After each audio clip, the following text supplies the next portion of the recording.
रामायण के सबसे शक्तिशाली भाई बाली और सुग्रीव, उनका जन्म एक स्त्री से नहीं बल्कि एक पुरुष से हुआ था। ये सुनकर अजीब लगता है, लेकिन यही है रामायण का वो रहस्य जो बहुत कम लोग जानते हैं। कहानी शुरू होती है ब्रह्मा जी के एक आंसू से। उस एक आंसू से जन्म हुआ एक दिव्य वानर ऋक्षराज। उन्हें आदेश मिला, सुमेरु पर्वत पर रहकर धर्म की रक्षा करो। समय बीता। एक दिन घने जंगल में भटकते हुए ऋक्षराज को एक रहस्यमयी तालाब दिखाई दिया। शांत, चमकता हुआ, लेकिन भीतर छुपी थी एक अनजानी शक्ति।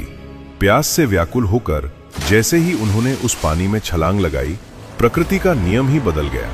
पानी से बाहर निकले तो वो वही नहीं थे, वो बन चुके थे एक अद्भुत सुंदर स्त्री, इतनी दिव्य कि अप्सराएं भी उसके सामने फीकी पड़ जाएं। उसी क्षण देवराज इंद्र और सूर्यदेव वहां से गुजर रहे थे। दोनों उस रूप को देखकर मोहित हो गए, और फिर कुछ ऐसा हुआ जो आज के विज्ञान से भी परे है। इंद्र की शक्ति जब उस स्त्री के बालों को स्पर्श करती है तो जन्म होता है महाबली बाली का, और सूर्य की ऊर्जा जब उसकी गर्दन पर पड़ती है तो जन्म होता है सुग्रीव का। सोचो, कुछ ही पल पहले जो एक राजा था, अब वही 2 बालकों की मां बन चुका था।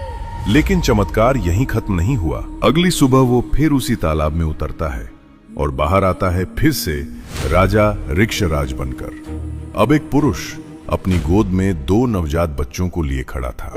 ये दृश्य सिर्फ चमत्कार नहीं बल्कि एक गहरा संकेत था। जब वो ब्रह्मा जी के पास पहुंचे, ब्रह्मा जी मुस्कुराए।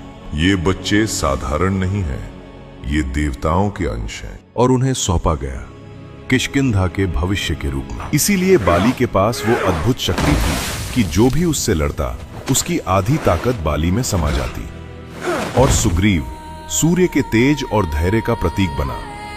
ये कहानी सिर्फ एक जन्म की नहीं है, ये बताती है कि हमारे शास्त्रों में ऐसे रहस्य छुपे हैं जो आज भी हमें चौंका देते हैं। तो बताओ, क्या आपने पहले कभी बाली और सुग्रीव के जन्म का ये सच सुना था?